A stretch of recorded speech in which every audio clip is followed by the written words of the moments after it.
Je me sentais très très faible. Je toussais la plupart du temps. C'est l'une des maladies infectieuses les plus difficiles à soigner. J'ai perdu du poids, je transpirais beaucoup et j'avais de la fièvre. Environ un tiers de la population est porteuse de la bactérie. C'est une bactérie très intelligente. Elle peut s'emparer du système immunitaire d'une personne et s'en servir pour se développer dans de bonnes conditions. Le but aujourd'hui est d'éradiquer la tuberculose dans le monde.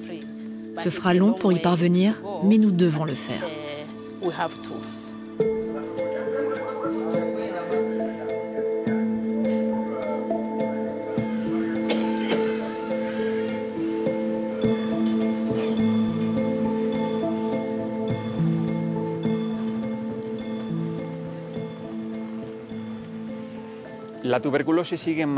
Aujourd'hui, sans faire de bruit, la tuberculose continue de tuer. Selon l'OMS, en 2016, plus de 10 millions de personnes ont été diagnostiquées. L'année d'avant, 1,8 million de personnes en sont mortes. Cette maladie fait toujours partie des 10 causes principales de mort dans le monde.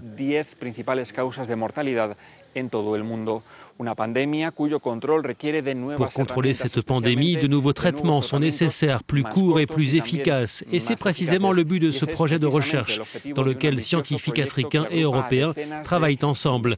L'un des points névralgiques est cet hôpital pour patients tuberculeux au nord de la Tanzanie.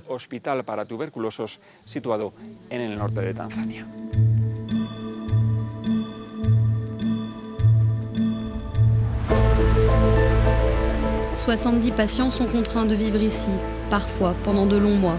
Certains sont totalement isolés car considérés comme très contagieux. D'autres sont pris en charge dans des services et attendent que le traitement vainque la maladie. Cet homme a déjà été soigné ici.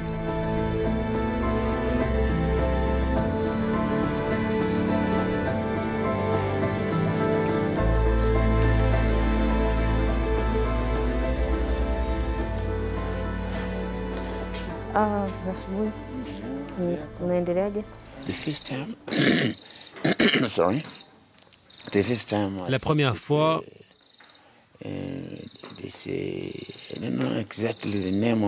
j'ai pris un médicament dont j'ai oublié le nom.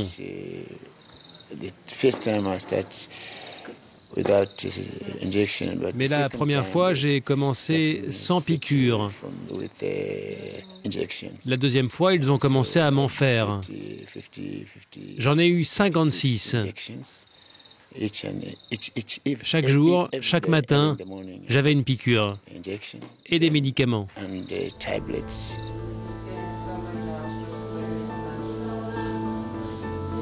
Le traitement normal consiste à administrer un mélange de 4 médicaments. Il peut durer de 6 à 18 mois.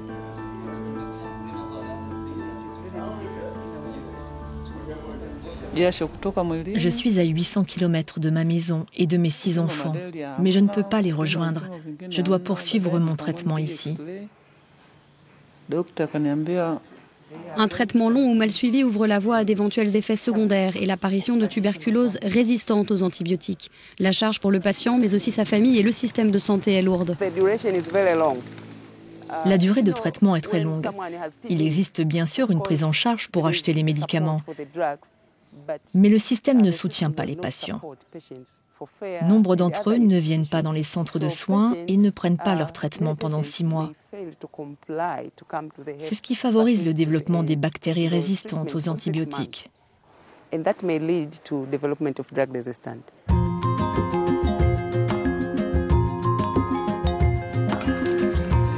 Afin de raccourcir la durée de traitement actuelle, l'hôpital s'est associé avec ce centre de recherche.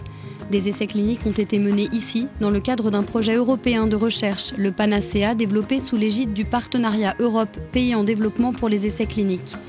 Les patients reçoivent des doses plus fortes de différentes molécules pour voir si la bactérie peut rapidement être éradiquée. On s'assure de la sécurité des patients et qu'ils tolèrent bien les médicaments.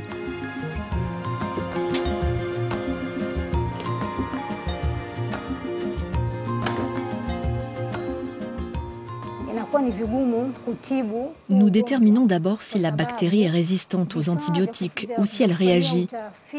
Ensuite, nous mettons en culture ces bactéries pour des analyses. Tous les échantillons viennent de l'hôpital.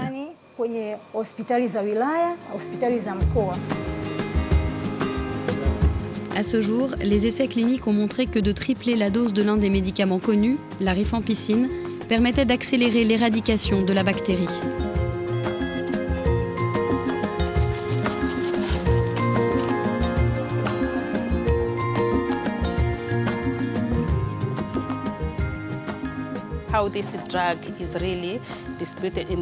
Nous essayons d'évaluer comment le médicament est répandu dans le corps et nous regardons comment il supprime le microbe dans le corps.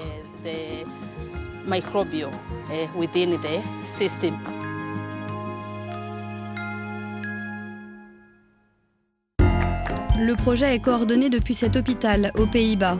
Le taux de tuberculose dans l'Union européenne est bien moins élevé qu'en Afrique. 6 patients tuberculeux à divers stades de la maladie sont soignés ici.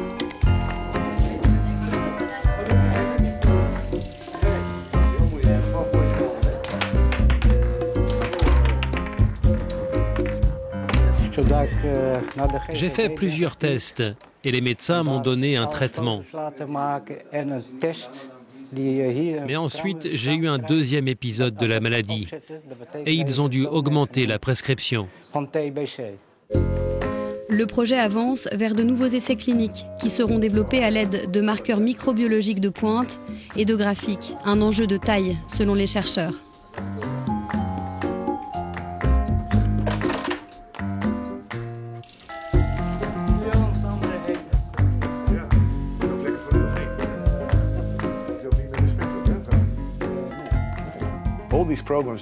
Tous ces programmes visent à obtenir des traitements de 6 mois. Mais imaginez si on avait des traitements de 3 ou 4 mois, ce que cela permettrait d'économiser en termes de coûts et comme ça faciliterait la prise du traitement pour les patients. Parce que c'est plus facile de respecter un traitement de 3 mois que de 6.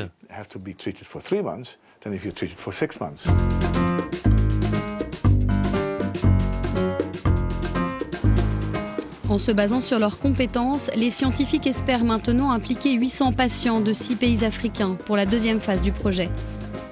Comme pour des essais cliniques précédents, les chercheurs veulent comprendre comment le corps réagit à des doses plus fortes de médicaments existants, mais ils veulent aussi évaluer la sécurité et l'efficacité des nouveaux composants.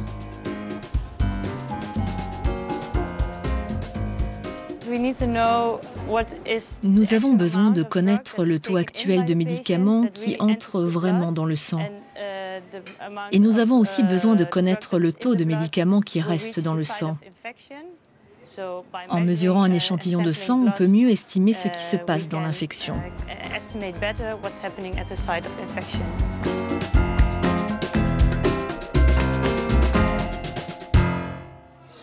Les scientifiques cherchent maintenant à élargir le champ de ces essais cliniques à des pays africains lourdement touchés par la maladie, mais jusqu'à présent, les capacités d'infrastructure sont limitées et le personnel formé pas assez nombreux. C'est le cas au Malawi, l'un des pays les plus pauvres de la planète. Chaque jour, environ 50 personnes viennent dans cette clinique au sud du pays avec des symptômes évidents de la maladie.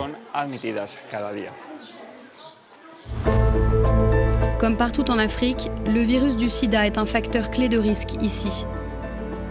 La bactérie de la tuberculose peut rester en sommeil pendant des années dans le corps, attendant le meilleur moment pour agir. Et les patients séropositifs ont un système immunitaire tellement faible que la tuberculose peut les infecter sans aucun obstacle.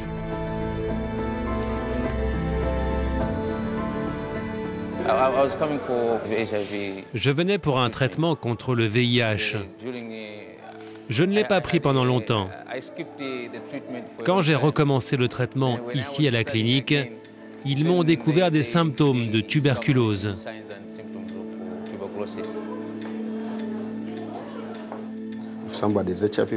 Sur un patient séropositif, une toux, quelle que soit sa durée, est une indication de tuberculose. Et cela, combiné à des symptômes comme la perte de poids ou des suées nocturnes, nous pousse à rechercher la tuberculose. Le pays manque toujours de moyens de base contre la maladie. Seulement 2 appareils de radiothoracique fonctionnent à Blantyre, la capitale économique, 1,5 million d'habitants. Des solutions urgentes sont donc nécessaires.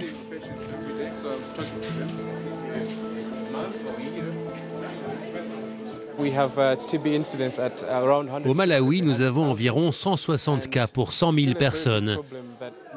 C'est un très gros problème. Ce qui alimente la maladie dans ce pays, c'est la pauvreté et la surpopulation.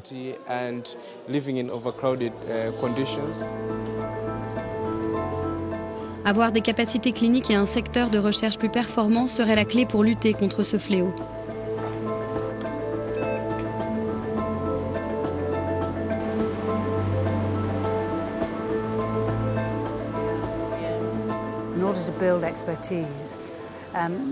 Pour faire des expertises, nous avons vraiment besoin de jeunes Malawites qui s'intéressent à la recherche, qu'ils restent dans cette spécialité et que ça soit passionnant pour eux. Qu'ils deviennent chercheurs et qu'ils soient suffisamment bien payés pour exercer ce métier.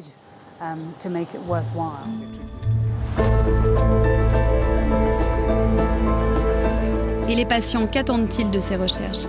Davy a 47 ans. Cet ancien opérateur de machine a été diagnostiqué tuberculeux en 2016. Il espère seulement que les futurs malades ne traverseront pas son calvaire. Je n'ai pas pu travailler pendant 6 mois. Je n'avais pas de salaire. Ma famille a pu survivre uniquement grâce à la générosité de quelques amis. Des traitements de moins de 6 mois pourraient vraiment faire la différence. Les chercheurs espèrent que leur travail permettra un jour d'atteindre la cible de l'OMS, qui est de réduire de 80% le nombre de nouveaux cas de tuberculose d'ici 2030.